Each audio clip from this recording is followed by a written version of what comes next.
라디오 최경영의 최강시사와 함께하고 계십니다.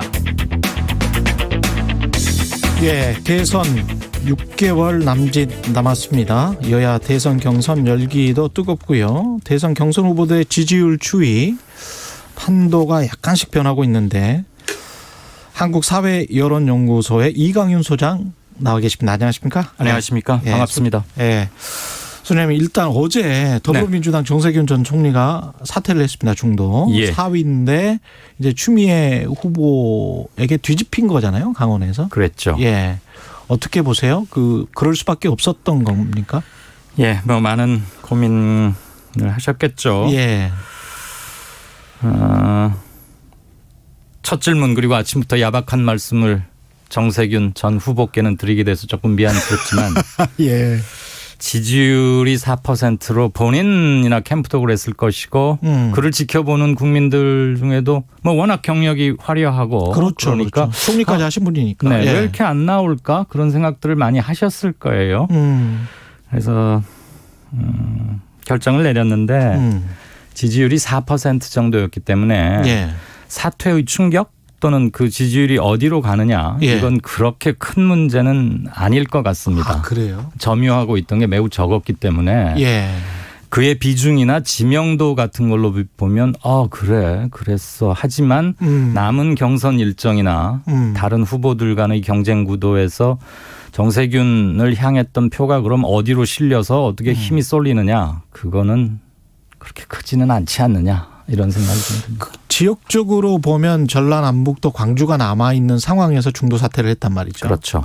그런 것도 의미가 있을 것 같습니다. 왜냐하면 네. 보통 사람들이 상식적으로 생각하기에는 호남이나 특히 자신의 텃밭인 전북에서 많이 얻을 수 있는데 네. 그것까지 한번 보지 그랬나라고 생각할 수도 있을 것 같은데 꼭 그런 것 같지는 않아요. 또 예, 여론조사 추이를 보면. 그렇습니다. 예. 오히려 자신의 출신지이자 정치적 기반이라고 할 수 있는 곳에서 예. 평소 정 전 총리가 누려왔던 지지 같은 것을 확인하지 못하면 데미지가 오히려 더 클 수도 있겠고요. 예. 지금 이른바 1, 2위 후보가 50대 30 정도로 가져가고 있고 예. 고발사주 문건 이런 반검찰의 기수이자 상징이기도 했던 추미애 후보가 고발사주 문건 터지면서 꼭 그것 때문이라고 뭐 볼 수는 없겠습니다만 예. 상당한 영향을 미쳤다고 보이는데 예. 그래서 치고 올라왔지 않습니까? 예.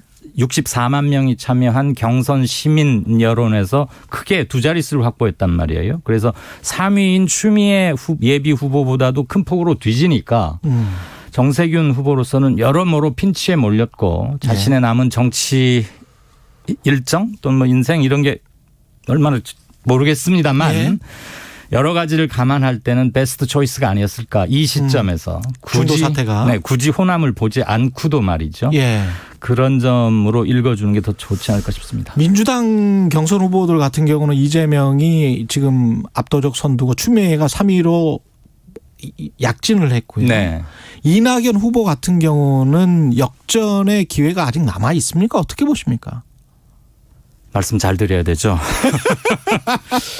예. 있다고는 보여집니다. 있다고는. 예. 네, 결코 쉬워 보이진 쉽진 않다. 않습니다만 예. 지금 남아있는 두 번의 큰 기회는 호남에 이제 권리당원이 한 20만 명 되지 않습니까? 예. 여지껏 했던 충청 강원 합쳐보다 그보다 훨씬 규모가 크고요. 또 한 번 역시 중요한 건 마지막 주에 치르게 돼 있는 10월 둘째 주에 치르게 되는 서울, 인천, 경기 수도권입니다. 예. 게다가 시민 경선이 약 200만 명 정도 추산이 되는데요. 그중에 한 65만 명은 엊그제 발표가 됐고 나머지 한 130만 명 정도 추산되고 있습니다. 예. 이들의 조사 결과 역시 10월 10일경에 발표가 됩니다. 10월 예. 10일에.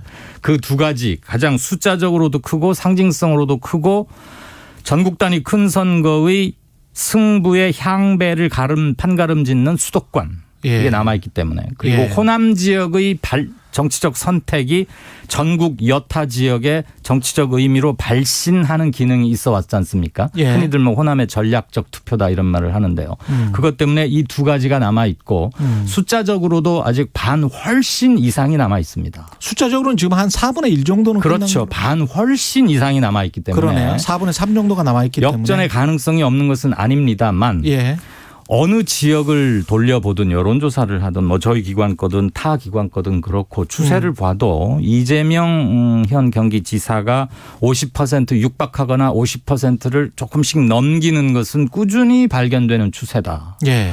저희 한국사회 여론조사연구소 이따 개요도 말씀드리겠습니다만 4주 연속 예. 민주당 지지층을 상대로 조사했을 때 이재명 현 지사가 50%를 넘겨왔었습니다. 그래서 저희는 조심스럽게나마 예. 이 추세라면 특별한 뭐가 없는 한 결선 투표 없이 끝날 수도 있겠다라는 예. 생각을 조심스럽게 해오고 있었는데 예. 고발 사주 문건은 국민의힘 내부에 뿐만 아니고 여당 범진보권에도 상당한 영향을 미친다고 보여집니다. 어떤 점에서요? 결집시킨다라거나 결집시킨다. 네. 검찰 개혁이 왜 필요했는지를 다시 한번 재환기시켜주는 그런 의미에서 추미애 같은 겁니까? 그렇습니다. 아, 네. 그렇게 봐야 되는 거고. 철저한 대극에 있었죠. 추미애 당시 법무장관과 윤석열 검찰총장 작년 얘기입니다만. 예. 그 철저한 대극 속에서 사실 너무 탄압하는 거 아니야? 예. 팩트가 뭐지? 예. 검찰을 어디까지 수사권을 뺏어야 돼?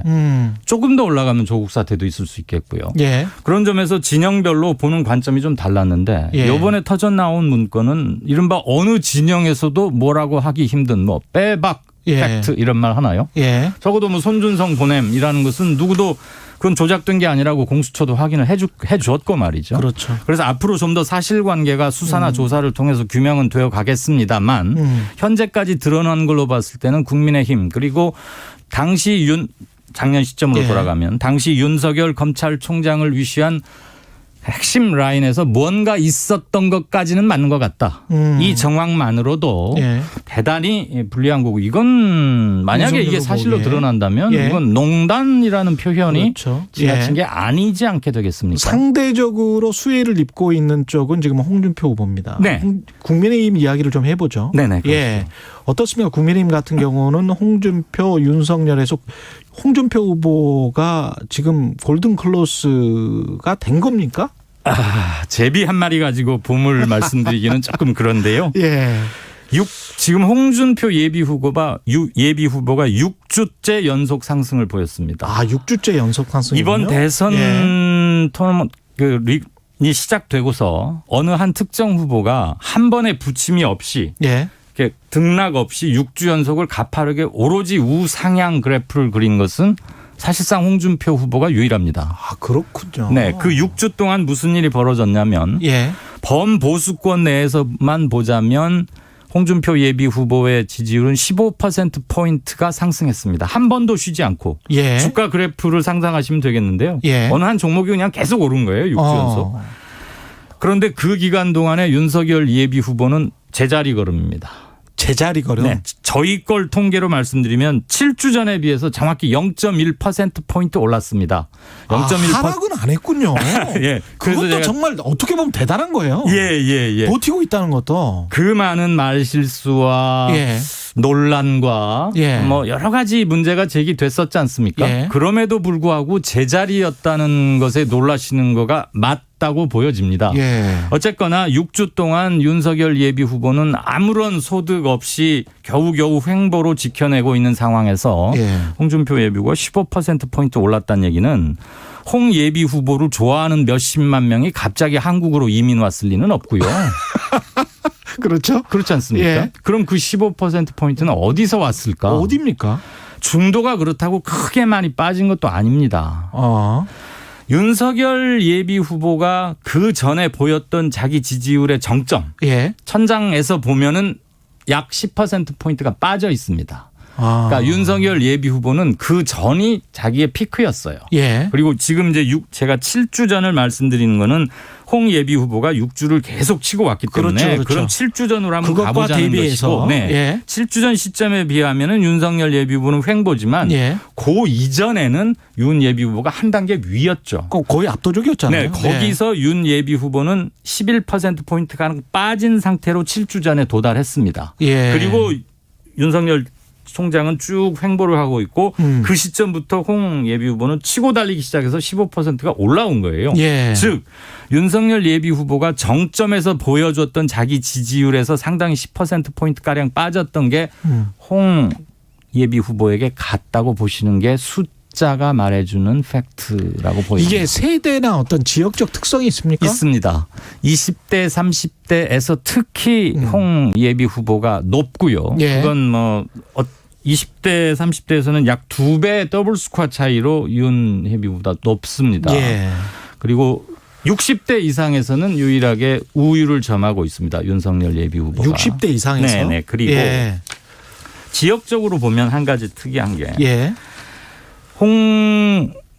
홍준표 예비 후보가 시동을 걸기 전에 예. TK에서 윤석열 예비 후보는 50%에 육박하거나 어떤 조사에서는 넘긴 적도 있습니다. 대구, 예. 경북 보수의 본산이라고 하는 TK에서. 그런데 지금은 그 숫자가 40% 정도로 내려왔습니다. 어떨 땐 30대의 후반을 보이기도 합니다. 예. 그런데 바로 그 TK 지역에서 홍 예비 후보가 10%쯤을 보이다가 지금은 29 내지 30 정도로 올라섰습니다. 우리 최경영 기자 늘 경제 해설 잘 해주셔서 잘 듣고 있는데요. 예. 상대에서 3%포인트 빠진 것을 제가 그냥 그대로 받아오면 2를 견주면 플러스 마이너스 3, 6이죠. 6%포인트 효과가 나지 않습니까? 예. 적어도 대구 경북 지역만 보면 거의 지금 그 양상입니다.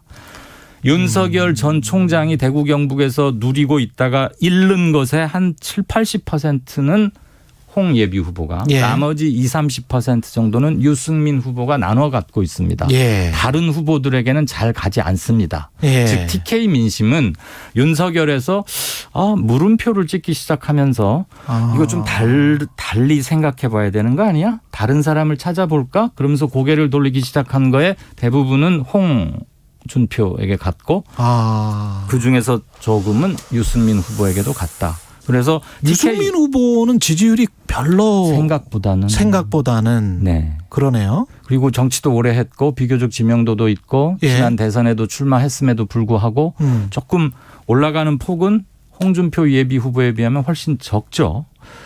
성큼성큼이라면 홍준표 후보가 성큼성큼이라면 유승민 후보는 조금씩 이렇게 가는 것 같은데 아직까지 페이스로는 아마 뭐 대중들과의 접점에서 한마디로 리드멘트를 뽑아내는 응축된 메시지 전달 능력 이런 거에서는 홍준표 후보가 확실히 조금 앞서 있는 것 같고요. 예. 그리고 가려운 데를 긁어주는 것도 좀 잘 하는 것 같아요. 네, 워딩도 좀 잘 만들어내고요. 예. 그리고 대중성 면에서는 조금 더 홍 후보가 유승민 예비 후보보다는 좀 나은 게 아니냐 싶고. 최재형 전 감사원장이나 원희룡 후보나 이런 분들의 어떤 지지율은 특별히 특기할 만한 사안이 있나요? 최근 2주일치 추세를 보면 저희 한국사회 여론연구소 조사로 보면 이분들은 오히려 그러니까 윤석열이 주춤하거나 전반적으로는 우하향입니다. 예. 최고점에서 비했을 때는 우하향이 맞고요. 최근 7주만 약간 횡보 국면이라는 얘기는 한번 떨어져서 바닥 다지기라고 볼 수도 있고 잘못하면 추가 하락할 수도 있는데 그 국면에서 즉 윤석열이 갖고 있다가 많은 부분이 흩어져 나갔는데 그러면 홍준표와 유승민이 이렇게 좀 많이 나눠 가졌고 나머지 분들은 조금 처음에는 가는 것 같았는데 오히려 이분들도 1 내지 1.5%포인트씩 빠졌어요. 그런데 이분들이 워낙 지지율이 그렇게 높지 않아서 4%를 보이다가 2.5%로 빠지는 거는 이분들에게는 큰 겁니다. 큰 거죠. 네. 그래서 오히려 지금 거론하신 세 분의 후보들, 예비 후보들은 그 와중에서도 조금씩 빠졌어요. 그러니까 윤석열에게서 빠진 것, 이분들에게서 빠진 적어 보이는 그러나 여러 명 합치면은 1%씩만 해도 5명이 5%포인트 아닙니까? 그렇죠. 이런 것들을 홍준표와 유승민이 나눠 갖고 있는데 예. 나눠 갖는 비율은 8대2 또는 7대3 정도로 홍 예비 후보가 압도적이다. 그 방금 말씀하신 여론조사 개요를 네. 잠깐만 말씀해 주십시오. 네. 예. 네, 한국사회 여론연구소 여론조사는 TBS 의뢰로 전국 만 18살 이상 성인 남녀 1,004명을 대상으로 지금 제가 주로 언급해드린 데이터는 예. 지난 9월 10일, 11일 이틀간 조사한 겁니다. 중앙선관위 제공 안심번호 무선 ARS 방식 100%로 표본 오차는 95% 신뢰 수준에서 플러스 마이너스 3.1%포인트, 응답률은 6.9%고요. 6.9%. 2021년 8월 말 기준 행정안전부 주민등록 인구를 기준으로 성, 지역, 연령별 예. 가중치를 적용했습니다. 림 방식이 아닌 셀 가중 방식입니다. 보다 자세한 사항은 중앙선거 여론조사심의위원회나 한국사회 여론연구소 홈페이지를 보시면 질문지 같은 걸 보실 예. 수 있습니다. 예. 상세하게 말씀드렸습니다. 네. 예. 그리고 제가 이제 궁금한 거는 막 버티고 있는 거잖아요. 그렇게 되면 7주 동안 윤석열 후보 같은 네. 경우에. 그러면 이 버티고 있던 힘이 홍준표로 어느 순간에 만약에 쏠리면서 어떤 사건이 확정이 된다거나 모멘텀. 또 다른 사건들이 또 불거져서 네. 윤석열 리스크가 아주 극대화돼서 홍준표로 쏠림 현상이 나타날 수 있는 가능성도 있습니까? 이쪽이 무너지면서? 있다고 보여집니다. 그래요? 제가 정말 이런 거는 어떤 시점이 되면? 네, 데이터 증빙 없이 이런 말씀 예. 드려서는 안 되겠습니다만 예. 지금 미국에 일어날 일이기 때문에 그렇죠. 예. 그동안의 데이터와 추이를 통해서 예측이 가능한데 지금 예. 현재 가장 핫 이슈가 되고 있는 고발 사주 문건이 예. 내년 대선을 앞두고 제기됐던 많은 이슈들 그리고 후보들이 어디 가서 무슨 얘기하다가 실언 등등등 그다음에 자신의 대표 브랜드 정책 공약 이런 걸 모든 걸 합쳤을 때 가장 파괴력 있고 실질적으로도 가장 중요한 사안이다. 왜? 검찰은 과연 공정한가? 이 나라의 공권력은 제대로 작동되고 있는가? 예. 최근까지. 그리고 혹시라도 농단이라고 할 수 있는 점은 없는가? 이 부분에 대해서 앞으로도 더 많은 팩트가 조사가 끝에 나오겠지만 현재 의심을 드러난 갖기 것만으로도 시작했죠. 네. 그리고 그 알겠습니다. 의심을 뒷받칠 만한 것들이 계속 나오고 있고요. 예. 그런 여기까지 점에서 듣겠습니다. 이게 가장 파괴력이 크지 않을까 싶습니다. 한국사회여론연구소 이강윤 소장이었습니다. 고맙습니다. 감사합니다. 예.